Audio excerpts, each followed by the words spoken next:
Welcome to what we're calling the Corona Chronicles, a look at the book of Revelation. This is going to be a podcast that we're going to be doing every day and putting it up because we realise people are at home.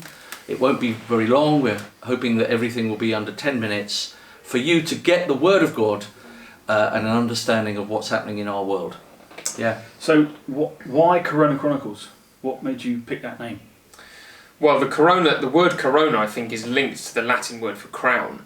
And the reason we want to look at Revelation and the coronavirus is because Revelation is all about the fact that Jesus has been raised up to the highest place. He is now the King of Kings and the Lord of Lords, who sits in the throne room of heaven. And whilst this virus is running wild and people might be questioning what is God doing or who's in control, Revelation reminds us that even in times of suffering and confusion, Jesus is on the throne. Okay, great. Sounds good. But again, some might be saying, yeah, but the book of Revelation is probably the scariest book you could pick out of the Bible. Is there not something a bit more, comforting? I think that's the brilliance of it, because I think what people often look for in times of crisis and anxiety is actually just really a surface covering. So you put the surface covering over and you feel a little bit less anxious, but the anxiety is still lurking there. If you go right under the water, if you like, if you go to the monster in the deep and deal with that and see who is Lord of that, right in the depths, then there's much more security and much less anxiety, because the real demon, if you like, has been dealt with. And Revelation clearly does that. Right. And I think what was the alternative? I think the reason that this is such a comforting book, despite some of the scary imagery, is because it tells us, again, Jesus is sovereign and he is on the throne. And if that wasn't the case, it would mean that something else was in control, or nothing was in control, or blind chaos was the only thing governing events at the moment. So despite some of the trembly imagery, it is actually a book to comfort suffering believers. So let's start with the first 3 verses, and then each day we're going to work our way through some of the verses. So it says, the revelation of Jesus Christ, which God gave him to show his servants what must soon take place. He made it known by sending his angel to his servant John, who testifies to everything he saw. That is, the word of God and the testimony of Jesus Christ. Blessed is the one who reads the words of this prophecy, and blessed are those who hear it and take to heart what is written in it, because the time is near. Magnificent start. Great. Yeah.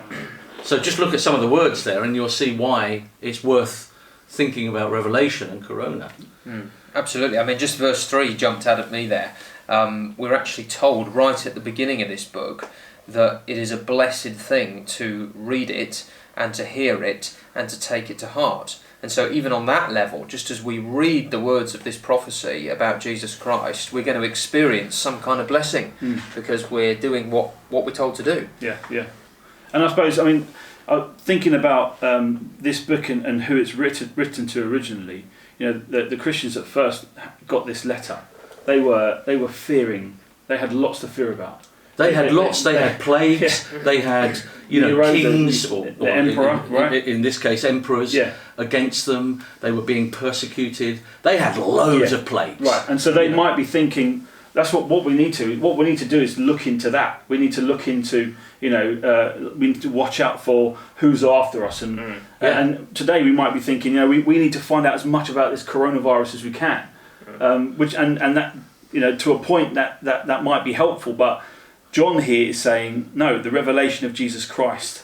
That's who we need to get. And that will bless us. Yes. And that, in the end, we'll just see how we're purified. We'll see that as we go along. It's not just washing hands, good thing to do. Yeah. But actually, there's one that really washes the soul. Yeah. And actually, there's one that's going to actually wash the whole of the universe and bring something new and more glorious. Yeah. And he's working in all of this. Yeah. So it's a blessed thing.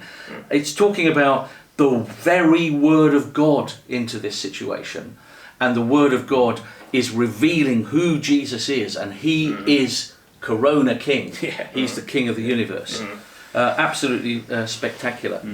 But just very briefly, because we are running out of time, but what about, you know, children are getting scared. I'm hearing that children are sort of, mummy, I don't want to wash the hands again, or they're washing their hands a bit excessively, and there's anxiety amongst children. How does this help kids? Well, yeah, I mean, I think, again, going back to what Tom was reading out earlier, blessed is the one who reads aloud these words. You know, children are normally happily skipping, going to school, getting on with their lives, and now they do have this big sort of cloud over them. But I think, you know, one way we can help our kids is to sit them down and go through this wonderful book with them, you know, and it helps them to see Jesus the King. The word blessed is a very, very strong word, because it sounds like, you know, It slightly... sounds very churchy, very sort of Christian. But it's a word where you have everything you need. You don't need to go beyond the shores of this word blessed to have everything you need to survive in the world. And that's what Revelation is telling us. I think the other thing with children is to think about broadening their historical perspective. In other words, I think when virus like this comes along, we can get very caught up just in the slice of time in which we live, can't we? And although they are saying this is the biggest public health crisis of a generation, actually what we can say is, do you know, Christians all across history, in the Bible, and even in the world now, even in the world now, have gone through suffering and difficulties and plagues and persecutions. And so, although it's very real and very localised at the moment, actually this is not an experience that is unfamiliar to the people of God. And we've always been able to trust God in difficult times. Yeah. And I think the reason we are seeing it as a curse, Corona, is it's suddenly saying, what are you living for? And that life is transient. It's here one moment. Yeah. I mean, the time is near, right? Yeah. I mean, the truth is, I mean, this is true.